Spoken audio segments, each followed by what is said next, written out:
Well, are you of the opinion that one day you might retire, or that writers don't retire, you just keep going? I'm still working the day job, as you probably know by asking that question. And yeah, I mean, maybe someday. But for now, I have a day job that I really enjoy. If it's in fact a new day job, I just started about 3 months ago. Same kind of work, still in the IT field, but a new job. And so I probably shouldn't be talking about retiring too quickly since I just started working with them. But I mean, sure, we would all like to retire, but I do like to keep busy. So if I did retire, I think the writing would definitely have to be keeping me very busy. And of course, you can make it keep you as busy as you want, depending on how you manage your schedule. But for me, I'm probably not like a constant writer. So we'll see. We'll see what retirement holds as far as that goes. But yeah, someday. Fair enough. I didn't mean like next year. Yeah, no, I understand. Yeah, no, you're right. You're right. We all want to retire, someday. You're right. Yeah. I just don't know if I could ever see myself. I can see myself not doing much else, but not writing. Oh, okay. Yeah, I see what you're saying. So retire from writing. Yeah, you're right. I share that opinion. Yeah. For me, being retired is not working the day job anymore and just writing. But retiring from writing, yeah, I think I would always be doing that. I think so. Yeah. Seems like what I'm destined to do. You probably feel the same. I guess you just said you did. Yeah. Just I mean, we'll see. We'll see. I might get to a point where I say, okay, that's the last story. I got nothing else. Yeah.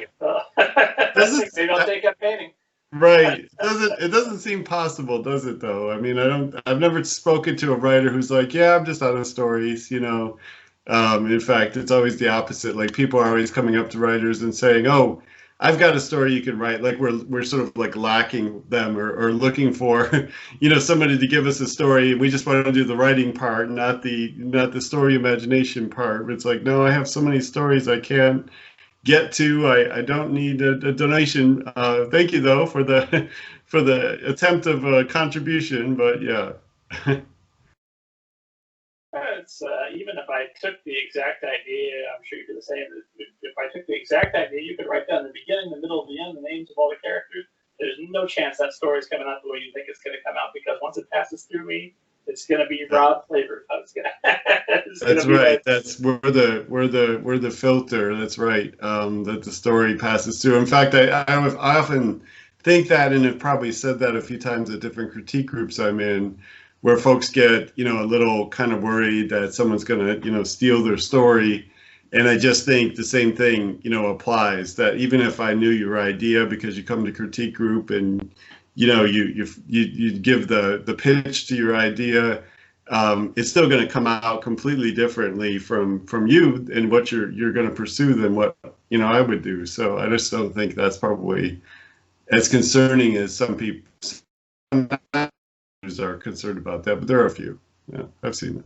I hope that's true until they get better with the AI writing machines. Yeah. Once they've got those things working 24/7, spitting out novel after novel. Right. Well, there's probably a theory that after so many iterations or permutations, I suppose, that it's going to produce exactly something that would be produced. I think maybe they've proven that. I'm not sure. I'm an IT guy and I'm trying to think if I read something about that, but I don't recall specifically. But it seems like I read something about someday they'll have those machines that'll run through so many stories that it'll produce exactly something that somebody else has written. So maybe so, but for now we have humans and our minds, and that's awesome, because we create stories that are so unique. I like to think anyway that it's better our way, right? No computers. Well, I guess I'll hope for a quiet uprising that humanity shuts down all artificial intelligence and sets us back a couple of 100 years. That'll be great for me, because then I'll have so many stories available again. That's true. Yeah. I like that. Plus, you knock out the internet, you take away video games. Oh, everybody's reading time just opened up considerably. No more Netflix. Fantastic. Right. Right, would be great, except of course selling books would probably become getting books in hands, not even selling them, but getting books in hands would probably be a lot harder without the internet and all that as well. So you're right, it would give us more focused readers, but we'd have to get our stories in the hands of the readers somehow. So one problem goes away, the other problem comes in. Always an unforeseen downside to the apocalypse. Ah. That's right. Yeah, I mean, that's my only worry with the apocalypse, right? Is how are people going to buy books, right? So. If you find out that the world has like a month left, you need to decide what books you're going to read during that month. Like, That's right. Yeah, load up your Kindle and let's hope that at least there's somewhere to get a little power so that you can keep it running while you, I suppose you don't need to load up the Kindle. You have books. You don't need the power. But books are books. And as I see right behind you on the shelf, there's, just always going to be there. Let's hope, Oh, yeah, hopefully. Although I got to tell you, I keep the books because people are forever sending me arcs, and anytime somebody comes on the show, I put their book up there so that eagle-eyed viewers on YouTube will try to scan the book titles so they can see it's previous guest books that are behind me. I've got 3 shelves over here, and then we've got another 4 in the back of the house that are filled with our books. But then anymore, I still like to have that Kindle because I can carry, all my books with me. I don't have to worry that I forget one. Nope, they're all right there. Yeah, that's right. I mean, I use both. I know there's some readers that are all one way or all the other way. But for me, same thing. I mean, there's books that I just have to own. It seems like with middle grade, I buy a lot of the books, like hardcover. It just seems like I want the book. I don't know if it's writing in the genre, or if it's just the type of book it is. But then, when I'm reading more like adult books or, well, young adult is kind of a cross. But when I'm reading adult, I tend to load up the Kindle a bit more. I mean, it's still a mix, but I use both. Yeah, that's for sure. Because, you can't beat travel. We were away this past weekend, and I had the Kindle with me. Even though we drove to where we went down to Orlando, but even though we drove, I was able to just not have to pack like a ton of books, for reading at night and by the pool and stuff like that. I just had the Kindle. So there you go. Nice backlit. It's a little bit. I've also got, got the Kindle app on my phone. The problem with that is if I'm reading on my phone, the tweet comes in, I get that alert, and then I'll just quickly check Twitter. Oh, there's another page of Twitter I better read quickly. Where'd my book go? I forgot about it. Exactly. Yeah. Yeah. I know a couple of author friends who said they read on their phone quite a lot. And I do have the Kindle app on the phone, but I don't read much on the phone. I think it's, I prefer like a sort of a dedicated reading device. It just seems like not only that with too much, distraction, but also just for me, and maybe it's because I have too small of a phone. I need an upgrade, but it's the screen is too small. So, for me, I'd rather have like a little bit bigger Kindle. I mean, it's not that much bigger, but it's big enough. Yeah. It's perfect. Like usually if I'm reading on my phone, it's because I'm in line at the grocery store and I didn't want to carry my Kindle around while I did all the shopping. So it's fine. I set my phone. This line's going to take much longer than I thought it was. So good news, I've got my book handy. That's right. That's more dedicated. That's as dedicated as I should be. Taking every moment to read. That's definitely in good use. I mean, definitely in the grocery store, I wouldn't have my Kindle on me or anything like that. But that's some dedicated reading. Every moment you can get, which is awesome. I'm not dedicated to so much as it's just I prefer not to pay attention to who's still wearing a mask, who's not wearing a mask. Why is that's true. Closer than I would like. I get that. I get that. Yeah. It's been hard these last few months with the changing rules and people obeying the different guidelines in the stores and not obeying them, and yeah, that's tough. I do the same thing. I'm like watching this person or that person who's not wearing a mask and that kind of stuff. So yeah. I saw that you had received your second vaccination, so yeah, you're immortal now. Right. That's right. Yep. Nothing can happen to me. That's one of those, I guess what's the term? It's anyway. I'm losing the term on that one, but yes. So I think that that I'm just invincible, like one of my comic book heroes. I got the one of the Fantastic Four behind me there. One of my favorite issues. I have a huge comic book collection. But anyway, yeah. So sure, I must have superpowers now with that second vaccination. Is that how you feel? I feel a lot better than when I didn't have it. I went to the movies for the first time in a year and a half. I went to a matinee on an off day. I saw A Quiet Place too. That's not going to be the same at home with the 7-year-old demanding food every 5 minutes. Like, awesome.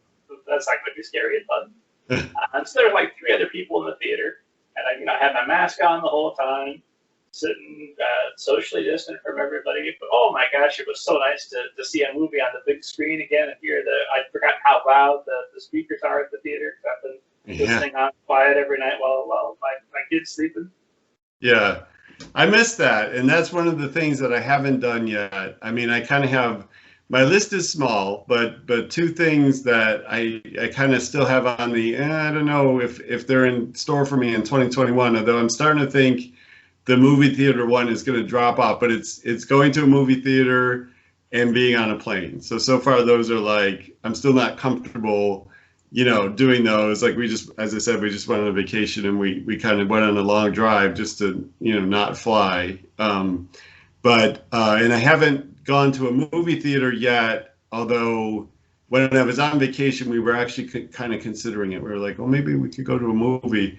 So I think that will probably drop off soon. And The Quiet Place 2 would be a good one that I would break it for sure. I would definitely go see that one. I love the first movie.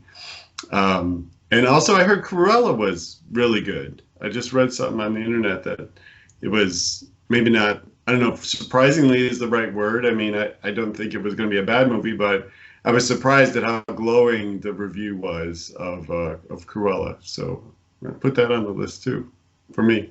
That will be on Disney Plus before long, I'm sure. And I have a rule with all the Disney movies, is I don't watch them ahead of my son, because if he likes it, we're going to watch it 20 times. Many times, yes. Look at bits and pieces of it. So Cruella's one I'll wait till he makes a ruling on, and if he likes it, then I'll watch it in bits and pieces as he's watching it.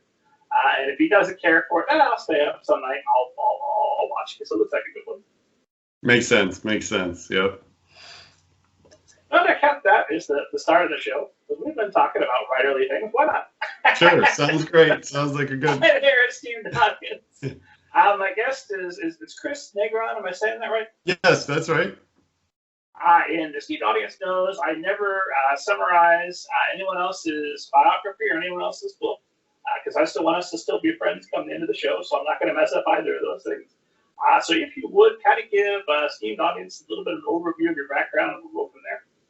Sure. So for me, I was born in. I was going to say I started like. I guess being born is starting, but I was born in Buffalo, New York, and I grew up there. And in my first book, kind of Dan Unmasked, that came out last year, was kind of based on where I grew up and that sort of thing.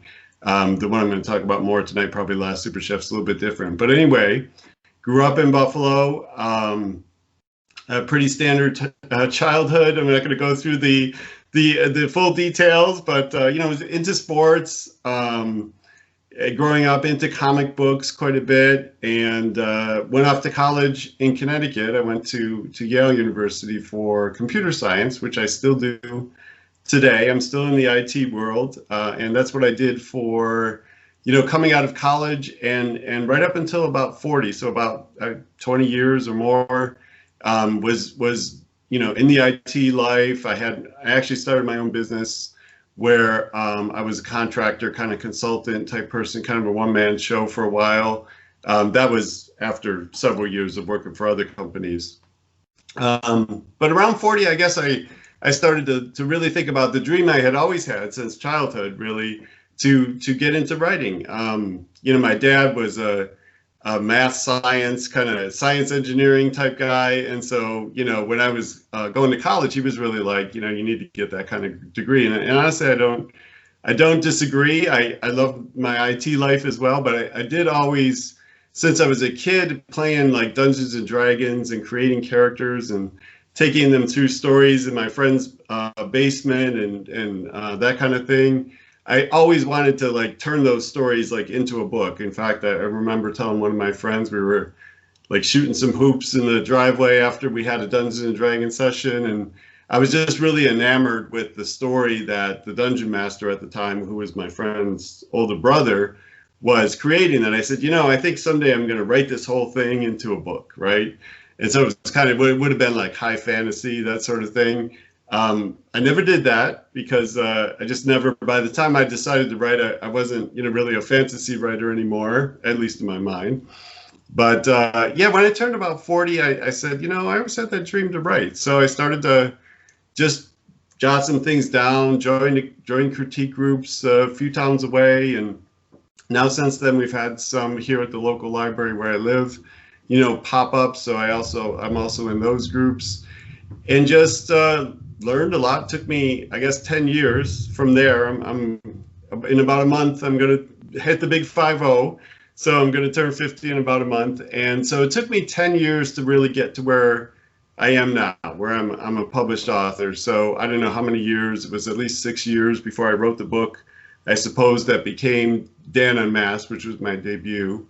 I think it was my 5th completed novel. So I have 4 trunk novels or under the bed novels, whatever term you use, in the drawer, bottom drawer kind of thing. Use them as a you know, lift up the table kind of thing.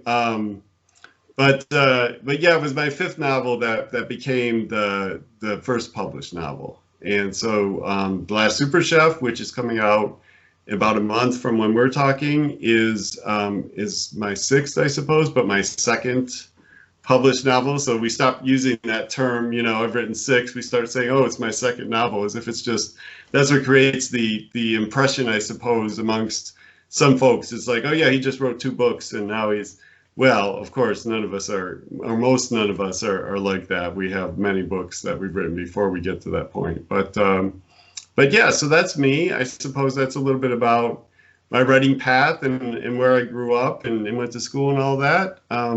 So I'll stop there. Well, it's lots to unpack.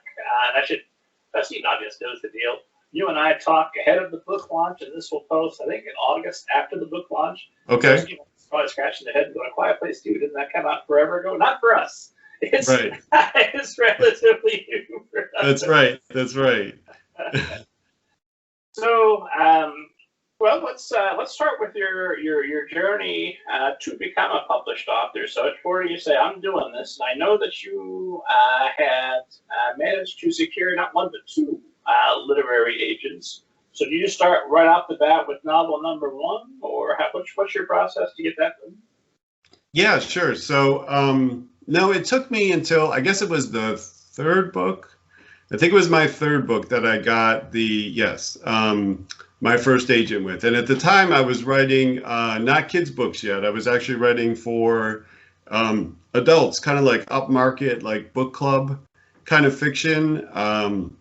Just where I thought I was at the time. Actually, when I first started writing, I'm a big Neil Gaiman fan. And I think there was a moment where I thought I was going to be, you know, Neil Gaiman. So I was writing, maybe the first book was, and even the second were kind of like a little bit of urban fantasy kind of. I mean, they were just kind of flailing attempts, you know, to be honest. But the 3rd book was this, I had switched to this upmarket genre, and I had gone to, we have a great conference here in Atlanta that actually one of my friends from the Atlanta Writers Club helps to run. And he invites agents and editors to come down to Atlanta, and you get a chance to pitch them and get critiques from them and so forth. And actually at one of those conferences, I got my first agent with that 3rd book, which was sort of a book clubby upmarket. And so, you know, she tried to find a home for it, obviously.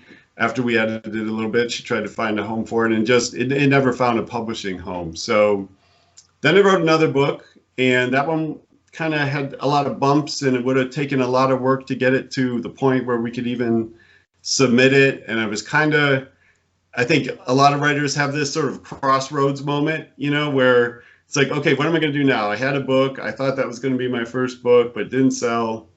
I have an agent.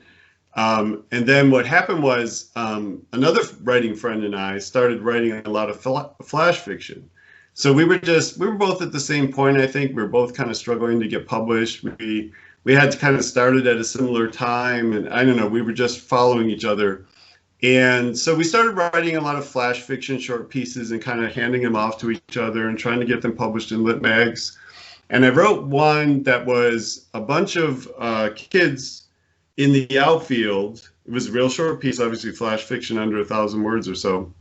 And they were just having this rapport with each other.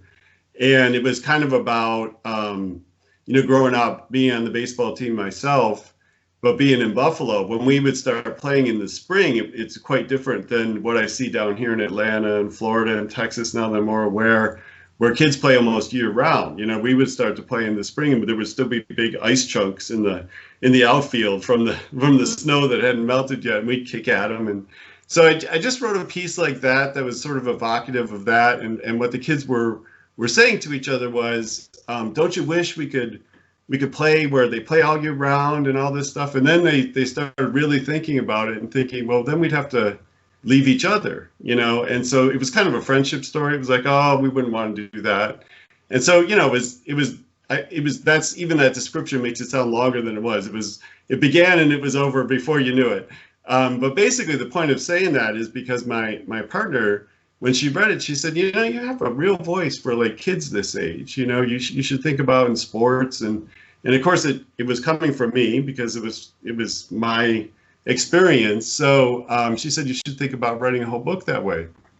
So I did. I started to write that, and I found that she was right, that I really felt good in that voice in that middle grade. And then I started thinking about all the things I like if I had to name like favorite movies, it's like Super 8, and E.T. and all those kind of, and it was like, you like middle grade. You don't realize you like middle grade, but you like, characters that age, kind of, especially bands of friends trying to accomplish something, that sort of thing. So that's when I realized, I really need to go for this. So I talked to that first agent, and she doesn't do anything in the children's space, right? She doesn't have contact with those editors or so forth. And so she sort of was like, if that's the direction you want to take your career, I'm all for it. It's just I wouldn't be the agent for you. And of course, that's a hard message to hear, because it's like, okay, well, I knew how hard it was to get an agent. It took me years, right? By this time, it's probably 2016. So between starting maybe around 2010 or so and writing all those books and finally spending 2 years or so getting an agent. But I decided it was the right thing to do. So we separated, and then I went back on the query hunt.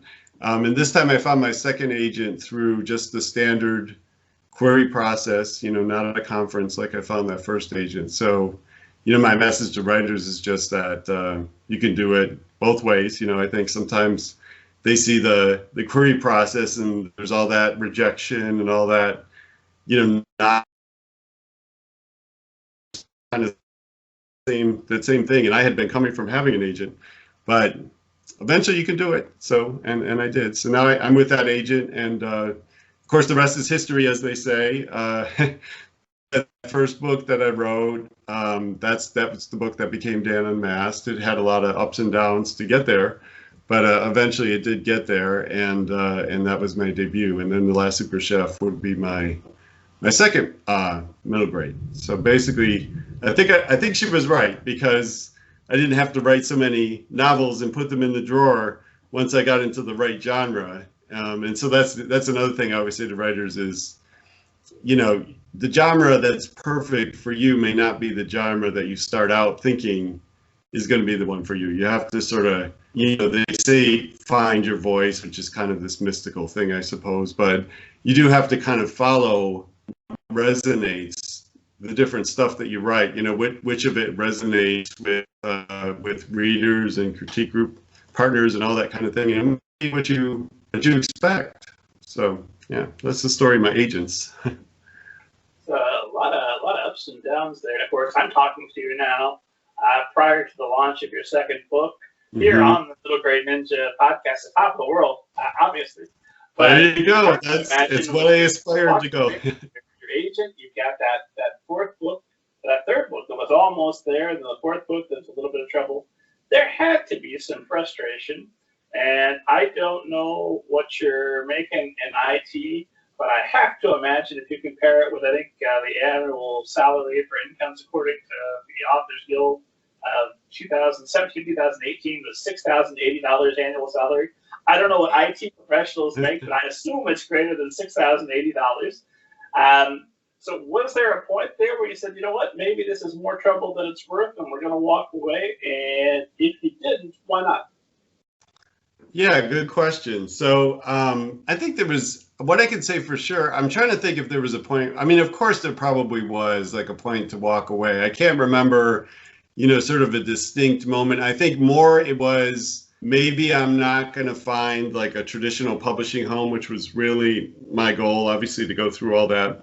So I know I had definite points where I was thinking, hey, maybe I could self-publish this one or that one and that sort of thing. And, self-publishing is a totally legitimate option, right? But I kept thinking, no, maybe it was because I had, a good day job and I could kind of, it wasn't something that I was staking my, my income on or whatever. I kind of just kept at it. So I don't remember a time when I was like, I'm just going to throw in the towel completely, although it probably was. But there was definitely some, I don't want to make it sound like a rosy path, right? Because there was definitely moments of despair, as with all of us, right? The rejection is hard, and I got rejected, and I got so close in a number of situations, both with agents, and then after I found my agent is Alyssa Jennette at Stonesong, by the way, and she's marvelous, so I should get that in there. So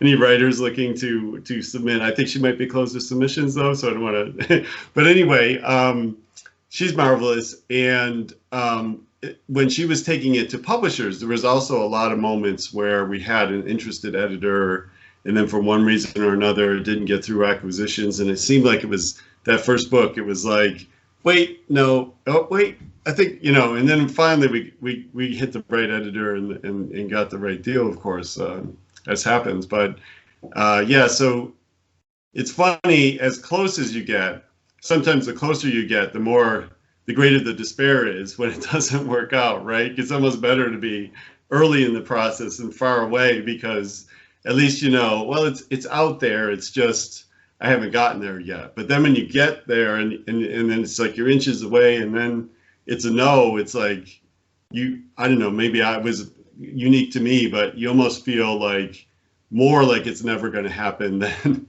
the earlier days. But I don't know, that's probably just the way it happened for me, I suppose. I had a similar experience where I was already planning my marketing campaign, and then nope, it didn't quite work. I thought, oh, that was my only ever chance. That was it. That's right.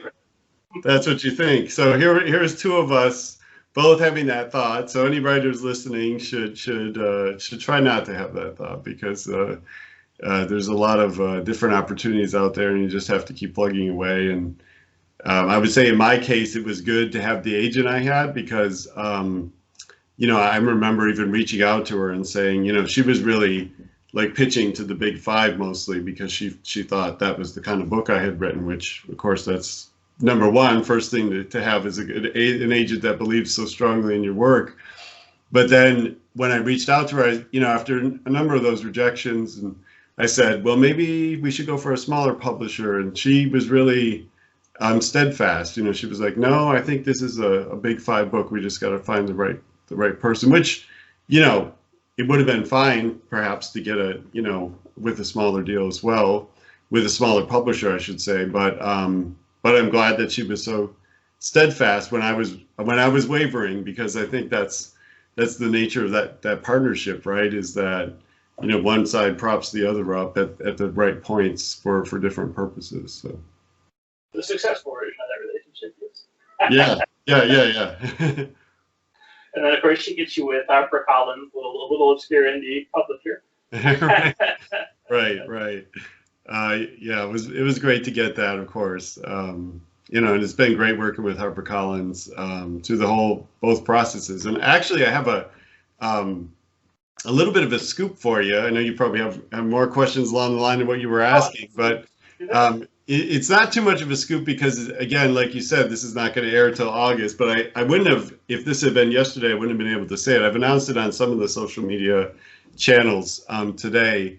But I just learned last week and was just made official today that The Last Super Chef is an Indie Next kids pick from the American Booksellers Association for July, August 2021. So it made the list, and they told me last week that they said you can't say anything until June 8th when the newsletter comes out. And so it came out. I verified before I got on this call so that I could say it without feeling guilty, even though it won't air for a while. But yeah, so I'm really honored that The Last Super Chef got that, and appreciative to HarperCollins and everybody else for the visibility for some of the books. It's been great.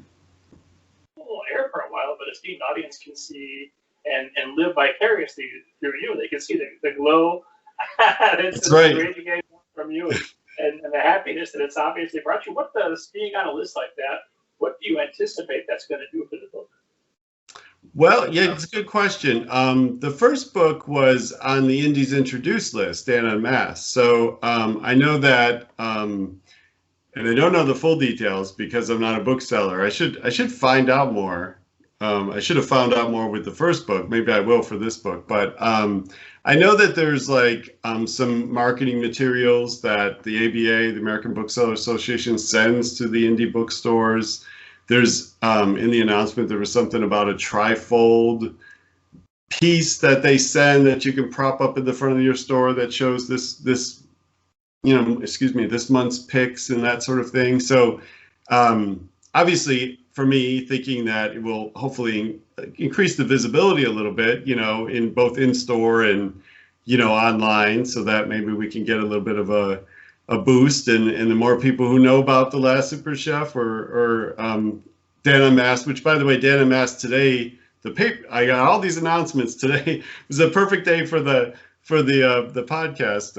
I'm jumping from one thing to the other, but Dan Unmasked, the paperback, was released today. So the paperback version is out as of today. Obviously, for the last year, it's just been hardcover and audiobook and so forth. But yeah, so anyway, finishing the answer. It's tremendous. Yeah, thank you. There's all this good news. I designed it so that we could just talk about all this on your podcast. But anyway, so getting back to your question, yeah, it's just hopefully visibility, and obviously all of us are writing to get the stories and the books we write that we think are important on some level in more hands. Not as much for a sales thing, although I don't want to be Pollyanna-ish about it. I mean, of course we want to sell books, but we want to just get the stories in the hands of readers who maybe it will mean something to. That's why I write the middle grade anyway. So yeah. Well, obviously, I mean, you became an author because you wanted to make all the money. That goes without saying. That's right. Yeah. But I assume that great book sales. You've got a publisher that supports you. You've got an agent. You've got an editor. You've got a lot of folks that. Not just you would want to see successful for how hard they've worked on your novel yet. Oh, absolutely. Yeah. I mean, absolutely. Especially the agent author relationship obviously is like, it's a business partnership, and how well the book does or I do is helpful to her, to my agent, and all the work she's put into the books and my career and everything else. And of course my editor too. I mean, the more successful the books, she chooses to buy and to put forward, are the better for her career. And I know she's the editor that I work with is Elizabeth Lynch at HarperCollins, and I know she's been promoted from associate to I don't want to get this wrong, but I think she's like a regular editor now. When I started working with her, she was associate. So obviously that's completely due to me and my books, right? So that's happened. She's fantastic as well. And there was. Yeah, that's right. Well, I've got all kinds of questions for you about Okay. writing continued journey. But let's talk about The Last Super Chef. So as promised, I won't summarize your book. What does esteemed audience need to know as they are ordering their copy or checking their copy out from the library right now while they listen to us? Yeah, sure. So, The Last Super Chef is about 11-year-old Curtis, who is one of those kids who you see on like MasterChef Junior or any of these, baking junior shows on Food Network, or he's already like an expert chef at that age, right? Sometimes you watch those shows and you say, how could a kid make a souffle already? I'm almost 50 and I can't make a souffle and never probably will be able to. But he is one of those kids, and he is a mega fan of this show that is on TV called The Super Chef. So, of course, hence the title of the book. And he actually also has a secret, which is that the Super Chef is his father, or that's one of the mysteries of the book. Is he or is he not? At least Curtis believes that he is. And so when the Super Chef announces, he starts acting a little funny on TV. And of course, as closely as Curtis watches, he notices it right away. He notices he's missing his buttons. And the Super Chef is like a Gordon Ramsay type person, right? I always say the book is, if I had to, I'm going into this long description, which I'm going to try to cut short because I tend to ramble. But if I had to describe it in a short way, I would say it's Willy Wonka meets Gordon Ramsay. That's The Last Super Chef. But to continue what I was saying, so after the Super Chef starts acting odd, and of course Curtis notices because he watches every episode, he stands 2 inches from the television and he's just locked in. He announces that he's going to have a last final competition, and he's calling it The Last Super Chef. And instead of the adult contestants he usually has, he's inviting 5 kids to compete against each other for sort of this big prize, a bigger prize than he's ever had on the show. And so suddenly Curtis has this possibility to be one of these 5 kids. So this becomes his life's mission. And the story kind of goes from there into the cooking competition and so forth. And one of the reasons people ask, like, so are you a big cook? And I'm actually not. I'm not a very good cook at all. So why did you write it? Well, I'm just a huge fan of those kind of cooking shows, so Top Chef, Master Chef, Iron Chef, like any of these, so I had to make my own Super Chef. And I like, competition. I'm a sports person, right? So I like that kind of, contests, competitions. But I also like seeing people, I like creativity, obviously, as a writer. And I like the cooking shows, I think, because they're a competition, but they're also people being very creative, taking this life's work that they've done. Like if you watch, like currently there's a new season of Top Chef airing. I think I just watched, I missed it last Thursday, but I came home from vacation last night. The first thing I did was put on my recorded version of the Top Chef episode I missed. And it's just, there's all these very creative people and they're at the top of their game and they're doing things that they never tried before and pushing themselves. And that's kind of what the kids do in The Last Super Chef. It's a diverse, the 5 kids. They're slightly inspired by, the 5 kids in Willy Wonka, except of course they're different than my own creation. But they're very diverse. There's one from Japan, and there's 2 girls and 3 boys, and there's one from Mexico. And so there's, I like to think there's a lot of representation. There's a black girl from Boston who's in the competition. So there's all these different kids. And it's just the same thing. It's like they're all, for their age, at the top of their game. And of course, when Curtis gets there, he's kind of intimidated because as much as he's studied the craft of cooking, he realized now he's around kids that really have done everything he's done. And suddenly he's not, at the top. He's just mixed in with them. So I don't want to say too much more than that because I'll start spoiling it if I'm not careful. But that's the gist of The Last Super Chef. It's a cooking competition, kid trying to find a lost parent, sort of gritty competition type of a book, and hopefully it's inspiring to kids for lots of different reasons, which that's of course the goal. So. Well, you're too much of a spoiler to say that all but one of the children is murdered by Oompa Loompas. That's right. That's right. Yep. They come out of they come out at night, and it turns into a horror middle grade, and yep, it's the biggest switcheroo that you've ever seen. Well, I maintain that the original Charlie and the Chocolate Factory, in addition to being very uncomfortable in places now, is a horror story. You start off with a set number of people, and they get picked off until you come to the one who's worthy of surviving the monster, who is Willy Wonka and his abominable factory. It's funny because when I started researching, the pieces, because in different points of the book, there's different little send-ups. And of course, the reason I have a little bit, I mean, there's not much, right? It's not like it's a reproduction or a retelling of Charlie and the Chocolate Factory or anything. But I was a fan when I was a kid of that story, of course, which is why it stuck in my head, like, what kind of story do you want to tell?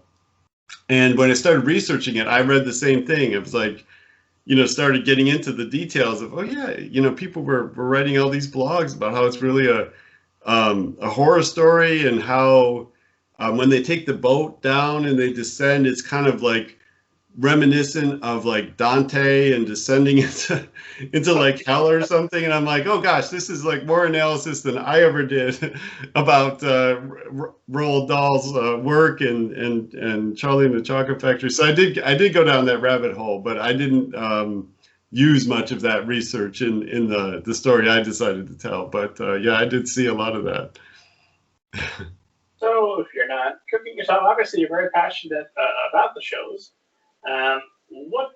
What attracted you to a cooking competition, not being a cook yourself, and then what research do you have to do to be able to at least bluff your way when you're writing about characters who are better cooks than you are? Right. So good question. So again, what attracted me to them when I'm trying to remember the first one. I guess it was Iron Chef, the Japanese version. They started airing it over here. And then I know early on Top Chef, I think it's the 18th season or something like that. I've watched Top Chef from the very beginning. It's that same thing I was saying. That was the attraction, was the competition and the excelling creatively and sort of, competing against each other, but in a friendly way, which you sometimes see in sports and you sometimes don't, right? Sometimes it gets a little vicious in real sports. I know my Atlanta Hawks are playing right now, I think, and when we finish, I'll probably go run and see the status. But sometimes in like the NBA and things like that, things get a little heated and there's not so much friendly competition. But usually in these cooking shows, they have a lot of respect for each other, right? It's not like these reality shows where they're trying to, have alliances and kick each other off the show and that kind of stuff. So I enjoyed that.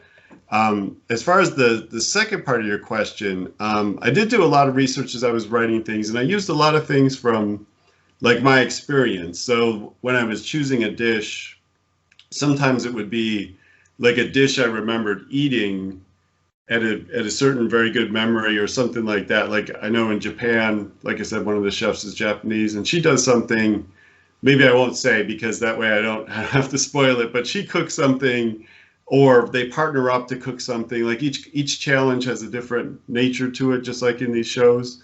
And they cook something that I had in like a basement in Osaka at a department store. That's one of my like favorite meals of all time. And I just remember that meal so fondly that I said, okay, I want to look up how you make this. And so that's what I did. I did all the research. But the other part of that question, the answer to that question, is that I was fortunate, this was just sheer luck, I suppose, but on one of my writing workshop travels, I met a former chef who was becoming a writer, and we were at the same workshop trying to learn to write, just like many years ago. Her name's Ivy Knight, and she is a former chef. She's a food writer, and we have a little bit of a relationship as far as like exchanging work and so forth, kind of long distance, because she's up in Toronto and I'm in Atlanta. And so she agreed to read the book, and she really helped me get all those things that I might have gotten wrong with her experience as she worked in kitchens, and now she writes for magazines, but it's mostly food articles, and she's interviewed people like Anthony Bourdain and all those kind of folks. So she brought that expertise wherever I was sort of lacking it. So I can't I can't thank her enough for that part of the critique. And in fact, she's going to be at my book launch on the 6th, the night of the 6th, which, like you said, this will air after that. But the night of July 6th, we're going to be in conversation together, so we could talk a little bit about that experience and how we work together and kind of at a food level. So multi-pronged answer to how I got the cooking parts right. The launch was a smashing success. That's right. Yeah, I mean, I could have said I just winged it, and if there's anything wrong, too bad. But and there probably still is stuff wrong in the book that some expert cooks and chefs will say, well, that's not quite right. Maybe both Ivy and I missed it. It's obviously as appreciative as I am to Ivy, and as much as I said anything there, obviously any remaining mistakes are mine. It probably would be something that I just didn't listen to her on or something like that.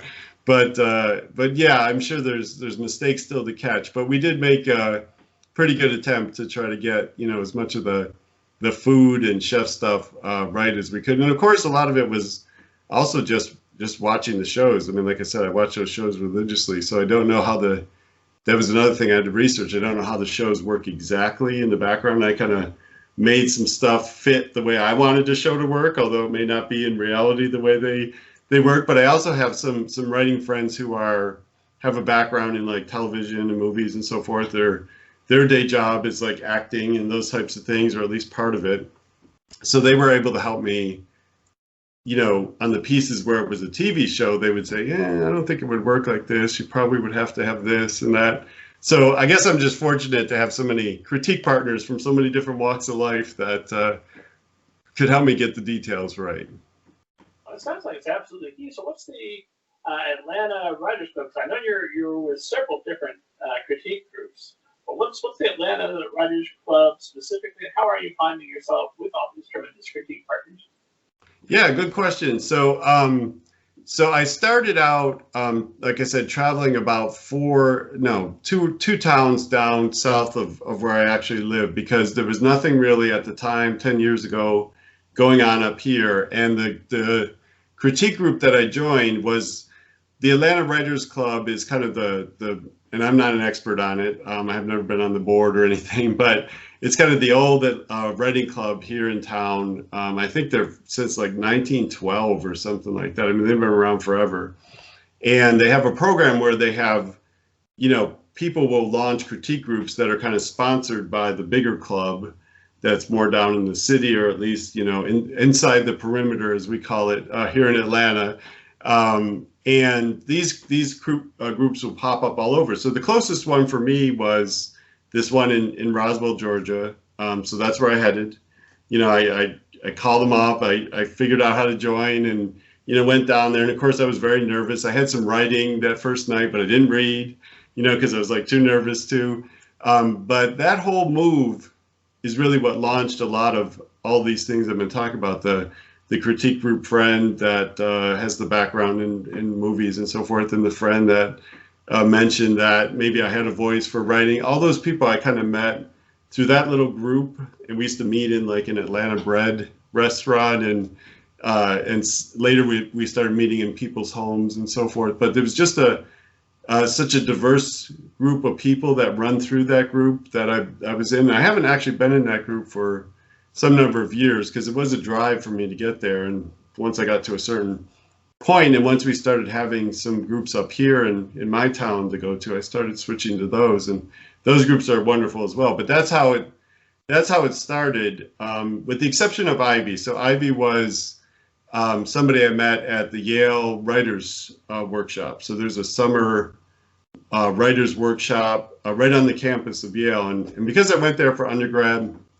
when I was fishing around for a workshop, this is more like a workshop where you actually go, with your work for like a week or so, and you workshop your stuff every day. You go to class and you're in with a group of people, and Ivy just happened to be in the same group I was in, and so we met, through that. So that wasn't a local thing. So I would just say to writers, join things.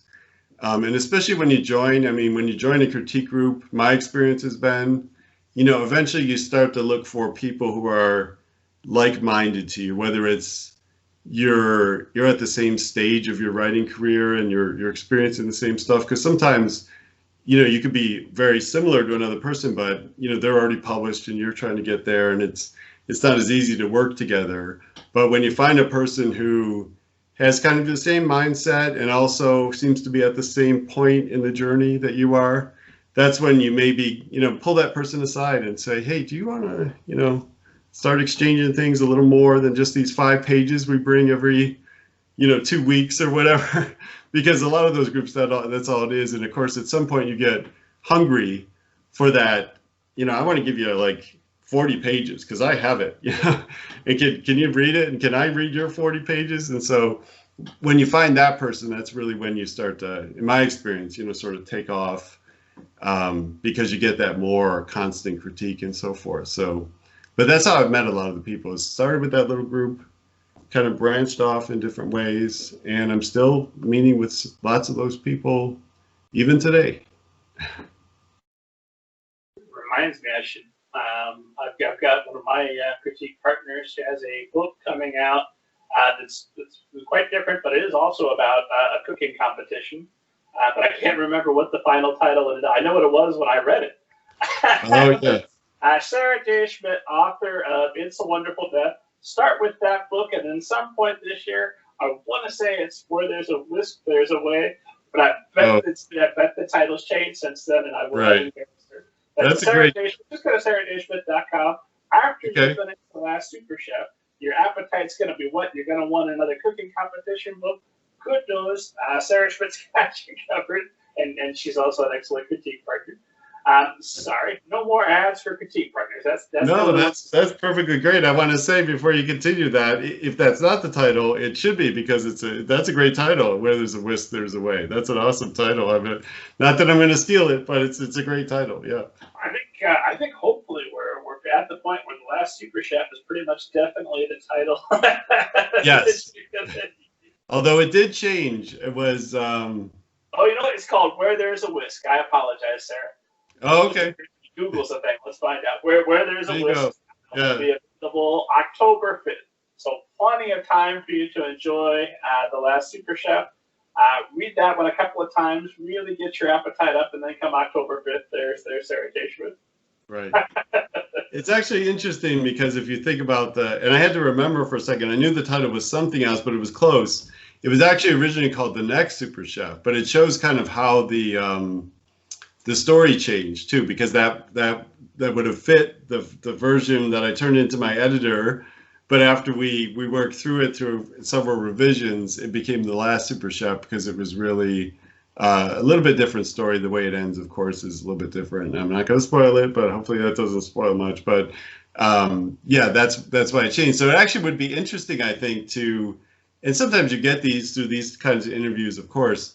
But it would be interesting if someone published a list of, like, you know, former titles, final titles, sort of things to different, you know, famous books. So you could look at it and say, oh, I bet you back when it was called that, I bet you the story was, of course, as writers, we can sort of anticipate, oh, I bet you the story was different in this way just by looking at the difference in the title.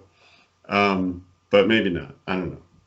That's part of why I'm tempted to go back and delete all of my old drafts, burn all my notes. You don't need, if it was good enough for you, esteemed audience, that's the version you would have got. I know my wife wrote her master's thesis on Stephen King's The Gunslinger, which is the first book in his wonderful The Dark Tower series. But he published 3 or 4 different versions of that before the final revised edition came out. He started when he was 19 and published it. Right. And she went through and looked at every difference between every version and wrote an entire master's thesis about it. And if you've read it, you're the one, esteemed audience. No, that's super interesting. Yeah. To see what you could tell about the mindset of a writer at 19 versus a writer, you know, well established. I don't remember how old he was when he wrote the final version. Yeah, so. Yeah, it would be, and I think that's really cool about. I don't know if I knew that fully about The Gunslinger. It's funny because I never got into that particular part of. I know I have like a brother-in-law who's a huge fan of. That's his favorite Stephen King. I just never really, for some reason, read that part of his work. I read more of the pure horror stuff, but that's just choices, right? It's not because I didn't think it was good. I just didn't get into it. So there's still time. There is still time. That's the funny thing about books is if you didn't catch them the year they came out, they're still there for you to find and read later. That's great. Yep. I read and was annoyed by The Thornbirds for the first time a couple of months ago. I was on the cutting edge of literature. That's right. I have not read that. I can remember the miniseries. I think my mom was into it when those many years ago when it was created. I never saw the series because I happen to have a paperback that I probably ended up getting from my mom way back when. I saw it sitting there and went, oh, what the heck? Right. That's funny. No, anything we write will be around forever. Something fun that I had read about you. You've got over 10,000 different comic books, including the one there behind you. Yeah, that's right.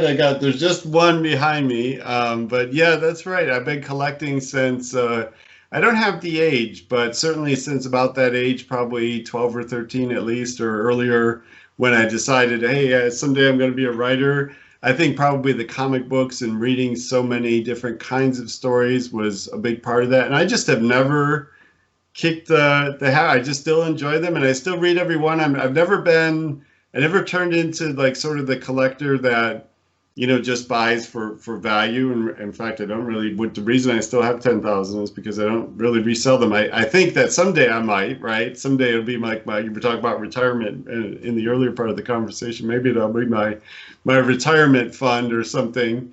Although I don't have any this one's worth like thousands of dollars. I have some, right, that are probably hundreds, and enough of them that they would add up after a while. But, I also have plenty that are probably not even worth the cover price I paid for them as well. But yeah, I still go. I can't say I go every week because I wish I had a store closer to me. So I don't have something that's, within 20 minutes that I would just, if I did, I would go like every Wednesday still, and just, comic book come out on Wednesday, I would go. And a lot of that is in Dan Unmasked because the kids are such big comic book. They're big baseball fans, but there's also a big comic book plot in Dan Unmasked. And a lot of that just comes from me, right? From the kids go every Wednesday, and they're so dedicated to this comic book that I created inside of that book called Captain Nexus and the Nexus 5, which is sort of a, in the last Super Chef, there's these send-ups we've been talking about to Willy Wonka and all that. In Dan Unmasked, there's some send-ups to Fantastic Four. The Nexus 5, Fantastic Four, right? So, and they're a family. But anyway, yeah, I have all those comics, and probably every 3 weeks or so, I'll get to the store. I'll make a special trip on like a Saturday morning or something, and get to the comic store. I have a few around town that I'll visit, kind of rotate around amongst. And I'll get like 3 weeks worth of comics. And of course, the bill is higher than I used to be, both because they cost more now and because being a working person, I have when I was young, I think I had a budget, right? And so I had to really just, pick what were my favorites, like get 2 or 3 in a week or something. But now I go a little bit maybe too crazy with the big stack I bring home, especially because it's over 3 weeks. So. You need to count them someday. What stories are you following? What are your best reads? Yeah, so I don't know if I know how to pronounce his name, but I'll talk about him since Sweet Tooth just started on Netflix on Friday. I'm a big Jeff. It's either Lemire or Lemire fan. He's a writer who writes like different comics, and some are independent or for Dark Horse, and sometimes I work for Marvel, DC, but like Sweet Tooth, he does the Ascender and Descender. He does a series called Black Hammer, which is, to me, really cool because it's got all these send-ups to different heroes. Like Black Hammer is, the original Black Hammer is a black superhero who has a hammer, and it's very much like, okay, this is Thor, but he's black with a hammer, right? So they called him Black Hammer. And there's one that's kind of like a girl that's kind of very reminiscent of Shazam, except instead of being a little boy that says a word and turns into an adult superhero. She's an adult woman who says a word and turns into a young girl who's a superhero, right? So everything is like sort of flipped, and it's very creative. And of course, Sweet Tooth is, I don't know if you've seen that on Netflix, but it's very creative. It's about these hybrids. About to start episode 3. Okay, so there you go. I've only watched one episode because I was on vacation over the weekend. So we just watched one last night. But yeah, so I like those kind of stories. I mean, I like all kinds of stories, but of course I do collect the superheroes. I still collect, I was just reading a Batman, I guess last night or partly this morning. So I still get like the very traditional, like Batman, Daredevil, that kind of stuff. When I was young, one of my favorites was Swamp Thing. Like when I don't know if you know Alan Moore, but Alan Moore was this sort of Neil Gaiman contemporary. Most people know Neil Gaiman as the writer of Sandman. I also read Sandman, but Alan Moore was a big time writer, did The Watchmen and those kind of things. And he did a run on Swamp Thing. And it was funny because I was in a store a couple of weeks ago that I don't usually go to, and there was a young kid with his father, and they were looking for a certain issue of Swamp Thing, which is very old, from like the 80s. And even the store owner was like, that's kind of expensive. In my mind, I was checking out with my stack. I was like, I have that, but I didn't want to sell it, so I didn't bring it up because it was, I wasn't going to propose, exchanging information and selling it to him, because it's just it's part of my childhood, right? So it's, I hang on to them, at least for now. I think it's blasphemy, but surely somebody's put together the Alan Moore Swamp Run thing and just a standalone anthology that you can buy for $10 or whatever. Yeah, exactly. I mean, I think I even have it. I think my wife bought that for me, I think a couple birthdays ago, like the hardcover edition with the same issues that I already own, but they're so stacked away in boxes and things, and she knows how much I like that story that she bought me like they come out with like the deluxe editions, and they have the hardcover and they're oversized, and it's like the behind the scenes, of the stories as well are in the thing. I have a few of those, and Swamp Thing is one of them because I'm just such a fan of that whole run. Yeah. Right now, my big pleasure is Survives Black is I think it's just called Superman and Lois is the new show on the WB, and I don't follow. No, CW. I'm so call it. I don't follow all the CW multiverse, but this particular version of Superman is just so fantastic. He's got teenage sons. It's a version of the story I love, but I haven't quite seen this before. Go on. Right. I've heard a lot of good things about that. I have to confess I haven't watched any episodes or even a minute of it, but I've seen quite a bit of good publicity about that version. So I'm going to have to maybe find my way to it somehow soon. But yeah, I've heard a lot of good things about that version. Well, the good news is by the time this is out, the Steam audience will have the whole season available, waiting for them to binge watch, whereas I'm stuck in one a week, but that's okay because every week I've got a little something special to look forward to. Yeah. Sometimes it's good to have that old TV mode where it's like once a week. I don't know. It's debatable, right? I mean, we did Mayor of Easttown, which a lot of people did, and it was a struggle to wait every week to find out, the next thing you wanted to find out. It was such a good mystery. To me, it was anyway. But like last night, I was introducing. My wife doesn't read comics or anything. She waits for me to say this is a good story that come out of comic books. So I was telling her that about Sweet Tooth, and she does like the story. She just doesn't want to read comics. So she'll watch like Sweet Tooth. Last night she watched the first episode with me, and then she was like, "Oh, we have to wait," And I said, "No, they're all here." And she was like, "Oh, great!" But then I said, "But I'm tired, so let's watch it. let's cut it at one episode." So then she got mad all over again because she really enjoyed it. So it's funny. I think you get used to all the episodes being released at once and having that access. But I do kind of like that old, and maybe just because I grew up on it, that old way that TV worked, like with Mayor of Easttown, how it worked, where the way HBO does it, because it's like, I don't know, builds that suspense, or like the old serials in the movie theaters where they had the cliffhanger and then you had to wait till the next. I mean, not that I really experienced that, but I've read about them, right? Because it's a little bit before my time. But there's something too, like the cliffhangers and waiting the week, and it adds to the experience maybe a little bit, I think. But it's my TV time is limited, not because I'm better than you, I read more kind of way, but because I play video games. So all right, well, I can do one or the other, and mostly I choose video games. yeah, I remember when the HBO version of Damon Lindelof did The Watchmen. right. That one came out every week, and that was perfect because my wife was she does not do the superheroes often, but she was extremely interested in that show, so we could watch one episode, and we had all week to go and read the history associated with what we were seeing on screen and get caught up, reread the original Watchmen. Right, Zack Snyder changed things and fixed the ending, but the original ending was pretty good too. I just divided the audience. Yep, I said it. Snyder's ending was better, made more sense. Anyway. Right. I actually like Snyder's ending too. So and I was an original Watchmen fan. At the time it came out, I have not the trade, but the individual issues, So I was reading it as it came out back in the mid '80s. But I agree with you, and I loved the HBO Watchmen series. That was one where I couldn't interest her just right away in it, so I did it on my own.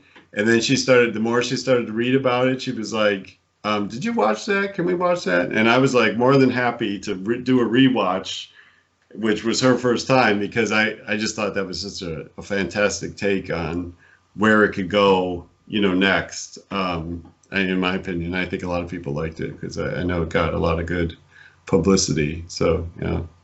I would have liked to have known a little bit more about Owlman, but that's just my preference. Night Owl. That's just my preference. Yeah. And that was one where specifically because we couldn't shotgun the whole thing, which I've done occasionally, but I try not to do that because if I really like a thing, there's not that many great things that I'm really going to like. So even like with Sweet Tooth, it's all available now, but I'm going to dole that out slowly over a couple of weeks so I have something to continue to enjoy.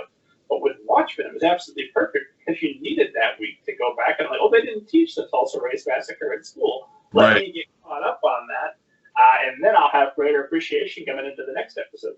Yeah, absolutely. Even though by the time we got to it, it was something we could sort of binge.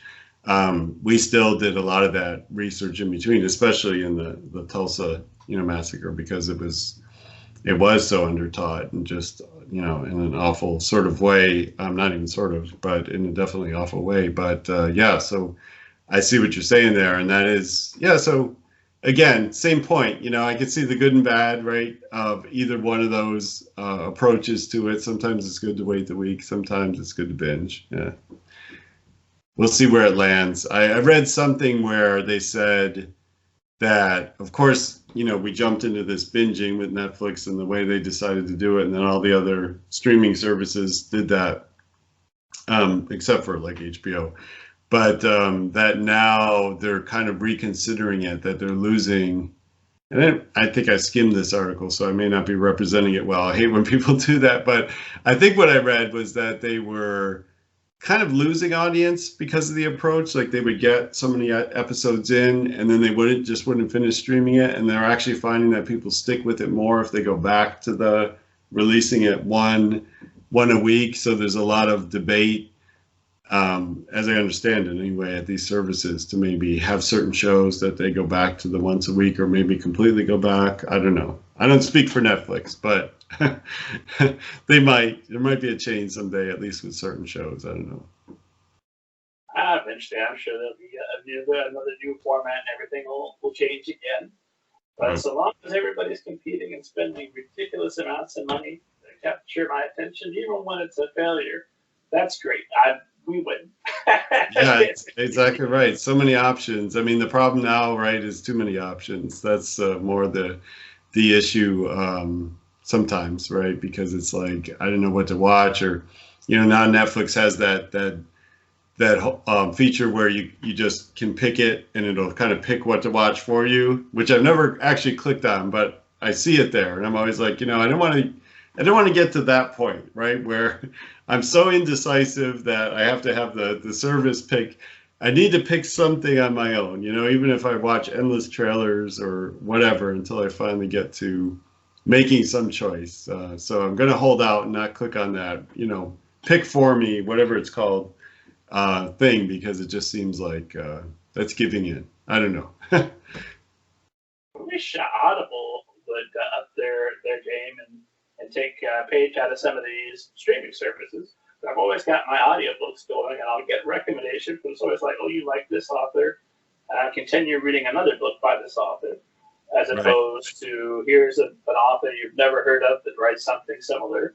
Yeah. And that would maybe be a little bit of a better, I don't know. No, that's a good idea. I like that. Yeah.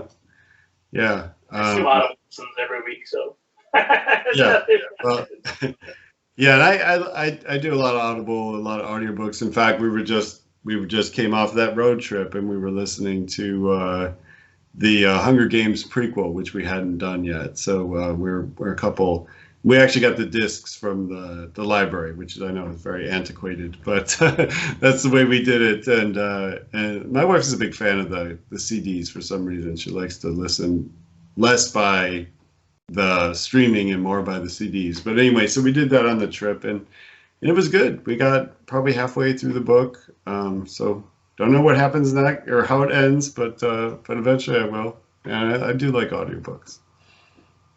And for the last Super Chef, the reader is going to be Ramon de Ocampo, which I think he read one of Aaron Entrada Kelly's. I think it was We Dream of Space. Yeah, and I think he won like an Audie Award for that or something. So I was very very pleased and honored that he was willing to be the reader for the last Super Chef. I haven't heard any of it yet, but I know it's coming in the next month or so because it's. I saw on Twitter that you had a day where you had been sent a bunch of samples by potential narrators, and you were falling. I think you had Alice in Wonderland falling down the well of all the wonderful audiobook narrators you were going to listen to. That's right. What was your process of picking between them? Yeah, it was very interesting and difficult. I've had this for both books now, and you know, ended up we didn't have it the same across either one, so it was a different set for book one and a different set for book two. And what I did was, so when they send you that, they send you like a clip of their choosing from each of the just a link, you know. And so you can follow that, and it's basically a link to like the Audible page for the book they choose, and it's usually like the closest match they could find to your book. It's a middle grade book because of course a lot of these narrators will read not just middle grade but adult books and nonfiction and all this stuff, and it's harder to make the mental leap to how they're going to sound in your book with a nonfiction, for example. So they choose a. But what I do is I do listen to that one, but one is not enough. So I definitely do like a search on the person's name, and then I start just going through like, and I'm listening to like, let's say for me it's been both times. Of course, my main characters they've both been male, so typically a male reader. But of course, that person's also going to have to do the young girl characters that are in the book, or the adult, you know, men and women, right? And so, and different things. So I'm listening for like range. I'm listening for, you know, things, how their humor comes across when there's something funny in the book. So it's hard because you try to find samples and so forth, and you know, they cut short after a certain amount of time. I did this last time. I actually was going on a long drive around that time, and so I actually bought like 2 books from one narrator, 2 books from, made all these purchases. I mean, Audible was very happy with me, I think. And I just was kind of not really listening to the book completely to listen to the book for a minute there. Although later I did finish, I think, most of the books I bought. But I was listening to just the narrator. So I would listen to one for a while, and then I would switch to another book and listen to that one for a while. And eventually I made my choice, and I chose Mr. Ocampo, hopefully I'm saying his name right, for the last Super Chef. But that's how I did it. I just, a lot of listening, a lot of samples and purchases, and, you know, because I felt like it was really important to get it right as I could get it amongst the choice I was given, right? So, yeah. I'm watching our time, and I know we're coming toward the end of it.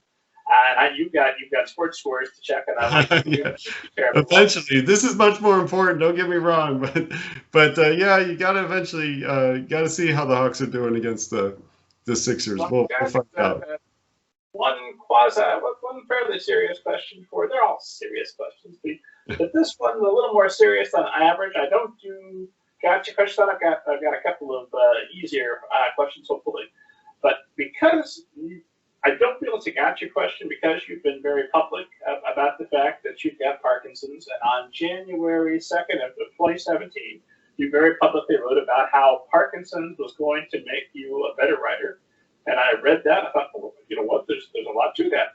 And now I wonder, well, here we are, 2021. It seems like this is the perfect time for a follow-up. Were you correct? Has it made you a better writer in the way that you thought, or has it made you a better writer in new ways you didn't perceive? Yeah, so that's a good question. So first of all, definitely, it's out there about the Parkinson's, so no worries there. In fact, I didn't talk about the Parkinson's with my little pitch for the last Super Chef, but it's not really a spoiler or reveal at the end because there's a lot more to the way the story ends. But for what you call our listeners esteemed audience, so I have Parkinson's. And part of the reason I wrote the last Super Chef was because I was having a lot of thoughts about that. And so basically, again, this is not a big spoiler or even a spoiler at all, but the reason the Super Chef is doing what he's doing is because he has Parkinson's. And so that character was created. I created him sort of out of, the thoughts I was having about, getting through this and dealing with this and so forth. And maybe for those that are watching, I have pretty good control over my meds right now. So I don't maybe visually, make it seem like I have, but I'm early in the disease. So anyway, the reason he's doing what he's doing is because he also is dealing with an early diagnosis of Parkinson's. So there's that. So that's one of the sources of the book. Now, as far as like making it a better writer, I would say both. I would say, the new ways probably outside, if folks want to go back and find that blog post, my blog is still out there on my website and so forth, and I appreciate you finding it. Probably as of about an hour and a half before we started talking. Awesome. So what I would say probably is talk about more of the new things, and folks can read that blog post and kind of see that stuff. And I would say a lot of that is also true and still true. But it led me to really, I think in writing, we're trying to be like sort of authentic. I think authentic is a big word for me in writing. So in fact, I think with the books, one of the reasons the books that got published, you talked earlier in the podcast about the ones that didn't get published. I think there were times in those earlier books, although some of them were good stories, where I wasn't really being completely authentic. Sometimes I was writing from the point of view of characters that I really didn't have. I think, we have this term own voices and stuff. I don't know. I know that that's kind of controversial and so forth, but I wasn't always being authentic. Let's say it that way and not use the own voices term. So I think what something like Parkinson's has allowed me to do is, be authentic and really try to write something that and be very honest about the things I deal with through what the Super Chef is dealing with. And I think you become a better writer the more authentic you try to be, the more authentic you really are.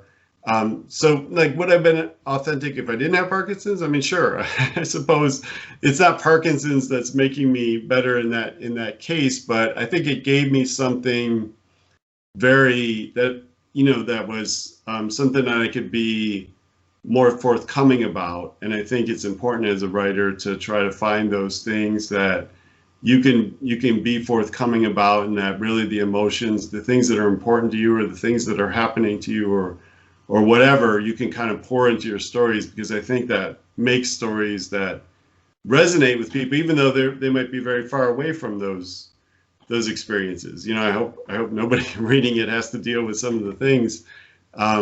But I suppose that's the way I would answer that question, is that it allowed me to have a sort of a platform I knew I could be, you know, authentic about. I think in the first book, obviously, Dan Unmasked, I was being very authentic about this love of comic books and baseball and sports and what it is to be a kid, you know, in that kind of town. It was very similar to the town I grew up in.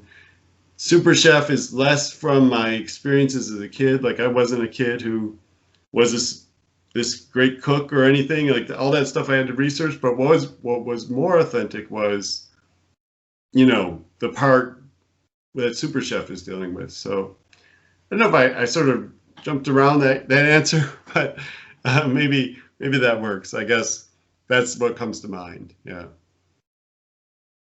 Well, what's next for you then? Good question. So the contract that I have with HarperCollins called for, it was a 2-book deal with sort of an option for the 3rd book. I think that's probably pretty standard.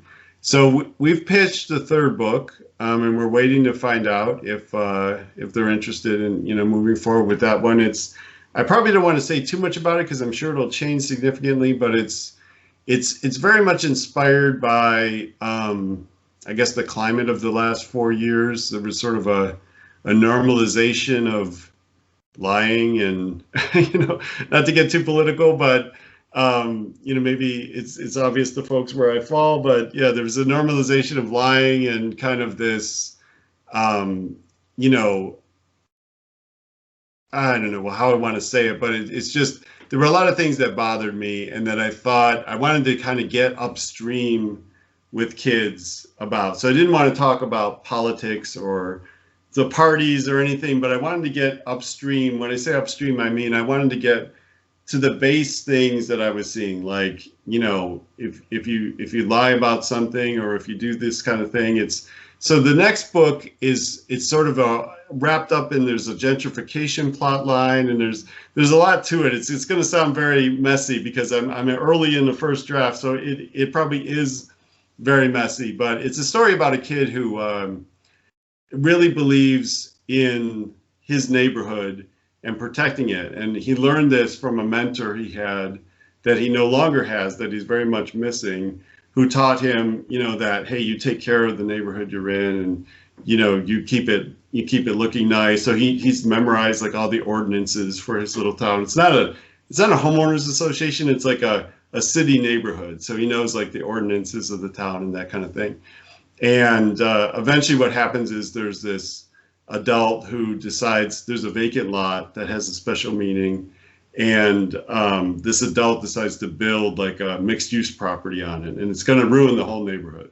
So he has to fight that, and he's fighting also these feelings that he's failing the memory of his mentor, and so it goes from there. But it's a plot about you know, protecting your neighborhood, protecting your neighbors, and, you know, there's a lot of diversity in it and so forth. So it sounds like I'm just throwing the kitchen sink in there with my description of it because I haven't worked on a pitch at all for it, but there's something there, and I've been enjoying working on it. Although it's been a little bit like the Super Chef came kind of easy for me in some ways. I mean, no book comes easy, but it was a ton of revision and all that. But a lot of people talk about their second book and for the first time writing on deadline and saying it was so much harder than the first book.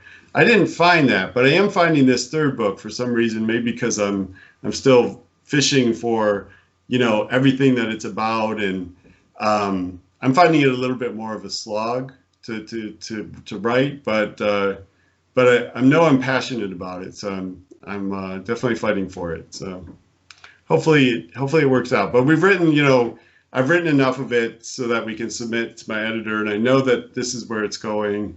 And so let's see if they're interested in it. I hope after hearing this description, they're probably gonna be like, I don't know what he's writing about, but I don't know if I want to publish it.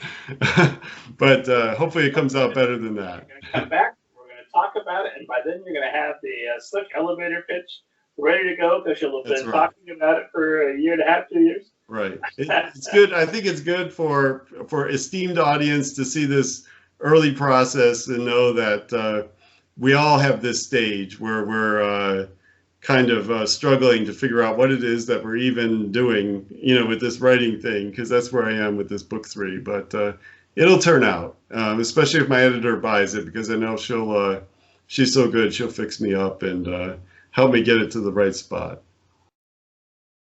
I am, in the issue of the new book, I had briefly started doing research for a sort of QAnon type story. I thought, well, there's no way to do this without some type of politics, and I've had it. The last 5 years, I'm maxed out on that. So I said, nope, I'm doing talking animals. There's no chance any of them are going to be a political figure. That's a good idea. That's a good idea. I mean, I really don't want to. I don't want to make it sound like it's political, because it really isn't. It's just about what I think are basic things that I think every kid, whether they're the son of one, parents that are with one party or parents that are with the other party. I mean, these are things that I think every kid should aspire to, be better than, or whatever. I don't know, but it's not political. There's a lot of national trauma out there that's got to be processed, and lots of authors need to process the experience we've all been through. But man, we're out of it. Somehow we survived it. I'm still not entirely clear how we did, but by God, we did. So maybe in a few years, I'll start to reminisce and let me dig back into that and relive my trauma. But right now, nope, get me as far away from there as possible. All the sweet truth, please. Although there's a big pandemic in that one.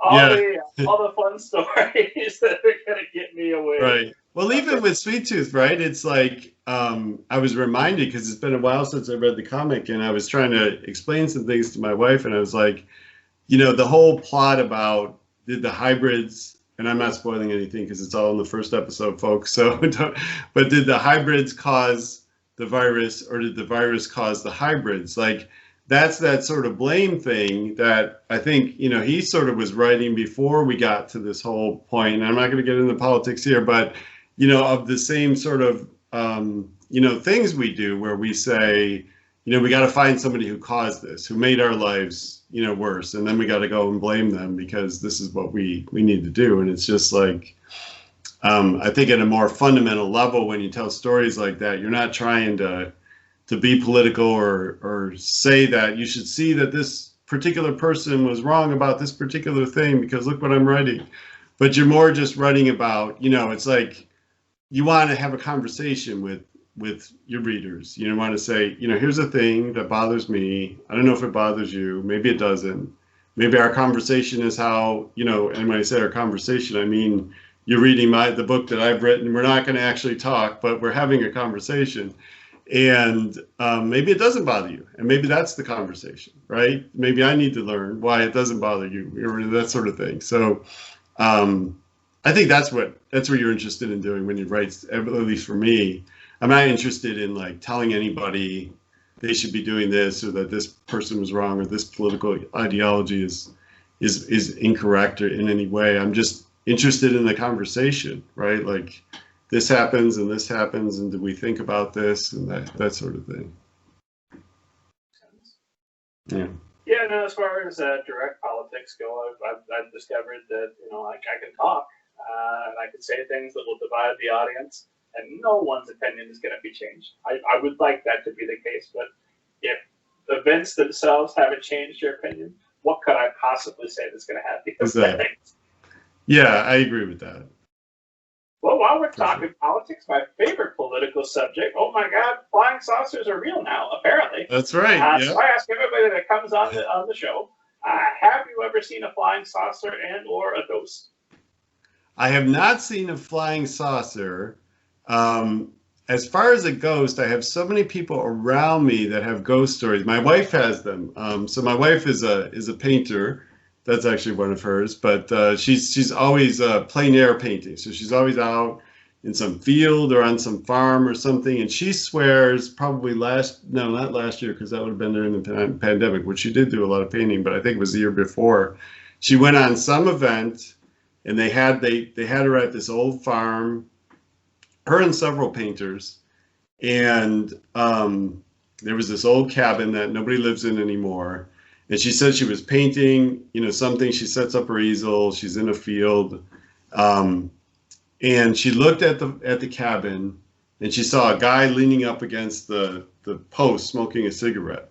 And she looked down at something, and she looked again, and he was gone. And so she swears that she sees it. She's got a couple other stories like that. And my mother also has a story. When she was a little girl, I think her grandmother had passed away, and I think her aunt was getting married, and she went into a bedroom, and the wedding dress was laid out on the bed there. And when she walked in, it was just her. She was a little girl. She said the wedding dress was in the air, like somebody had picked it up and was looking at it. And she swears it was her grandmother who was missing her daughter's wedding. I think that was the story.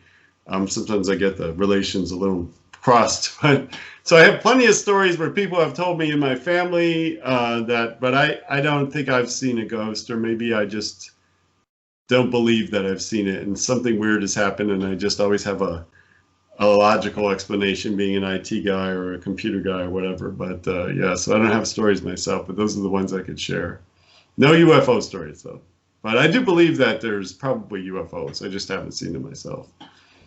It's all but confirmed now. So exactly. Some of these episodes will age badly because the future generations will be listening. Oh, those suckers! They don't know that the aliens are actually this specific race from this specific planet. They'll have all the information. Exactly. Yeah. Well, when they're watching X-Files reruns in 20 years, they'll be like, "This is just silly because they're not that. They're this over here," and it'll seem like. Why did they ever think that? But yeah, so, which I was a huge fan of X-Files at the time, but it might not age too well, you're right.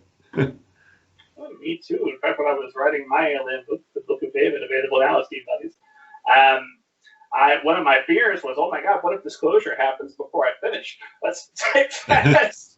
Right. The last thing I need is real aliens showing up and pointing out why my story is bullcrap.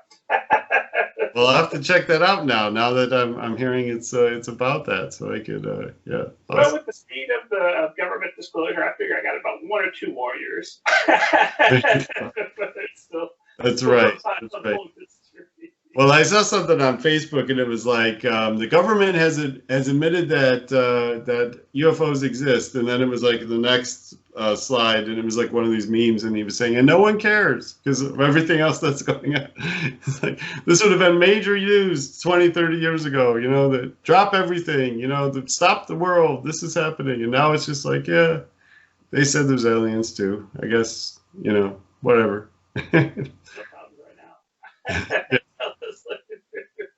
Exactly. What's the nice thing about everybody getting vaccinated and a president we don't have to think about on a regular basis? You know what he tweeted today? I have no idea. I wasn't reading it straight. We can go back and be, okay, now that we're a little calmer. What was that about the flying saucers? Oh, hold on now. Come back. That's right. Yeah. Let's rewind that and let's play that again. Yeah. I could talk your face off all night, but I won't. So, but I do appreciate you being so generous with your time. This has been fantastic. My last question is always some variation. If you could go back toward the start of your writing career, anywhere you liked that would be useful to you, and give yourself some advice that would have made a significant difference for you and might make a difference for everybody watching or listening right now, what would you go back and tell yourself? Sure. Yeah. So, good question. And I think part of it was something I said earlier about, and I'm not going to regurgitate. I'll give a new answer. That the genre that you think you might be in or you think you might be best for your writing is not necessarily the one that your natural voice is in, and where you end up, kind of finding success. So that's one thing I said earlier. I think my favorite piece of writing advice, just for any writer at any level, is just trust your reader.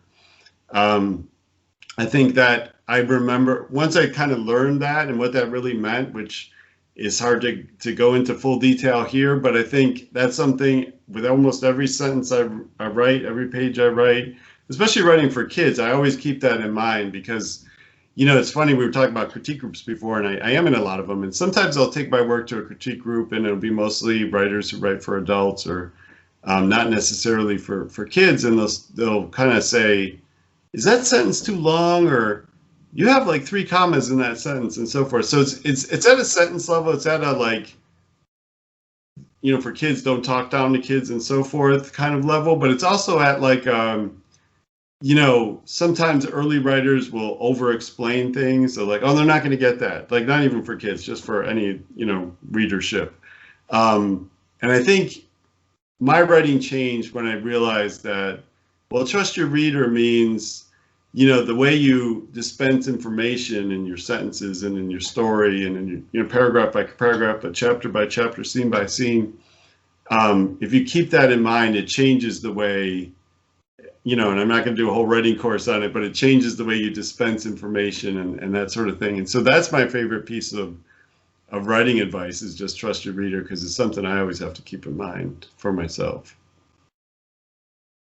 Where can esteemed audience find you online, follow you on social media, and all that good stuff? Okay, sure. So I'm on Twitter. I believe I'm C Negron Write. So yeah, just C Negron and then WRITE. Instagram is probably the other best one to follow me. You know, Facebook, I do public posts, but not so much looking for folks to friend me per se, although you're welcome to. I don't like not do it. But I think on Instagram, I'm negron.ca, if I'm not mistaken. So, or just look for Chris Negron, and if you've watched, you see what I look like. So I look for the person that looks like me. And then, you know, on the web, I'm chrisnegron.com. So my website, and that's where my blog is that we talked about briefly, and just upcoming events. I need to get everything updated. Well, this will happen after my launch, but I need to get all my events. Hopefully I'm doing some events in August as well, so that in September and so forth, so that maybe folks can look for me at other talks with other bookstores or whatever, as I schedule, you know, things for Super Chef as I go through launching that. So that's where you can find me. You'll be doing events for the foreseeable future with all the books that are still to come. Yeah. We hope so. We hope so, right? I don't know. Like I said, go check you out and see what you're up to then. Yeah, exactly. I was going to say, I don't know with that pitch I gave for that third book if people want to look for that one. It's so messy, but yes, of course, we certainly hope so. We have a lot of events in the future and a lot of books to come, and I hope I can write, you know, 50 middle grade books. But let's see where we go. We got 2. It's a good start. Yeah. Steve, audience, you know who I am. I tell you every week, but go to middlegradeninja.com. It will change your life. You will read thousands of interviews with literary agents, authors, editors, all the best people. The back catalog of this amazing show. Download your free copy of Banneker Bones and the Giant Robot Bees. It will also change your life. And God willing, I'm alive. I'll see you next week.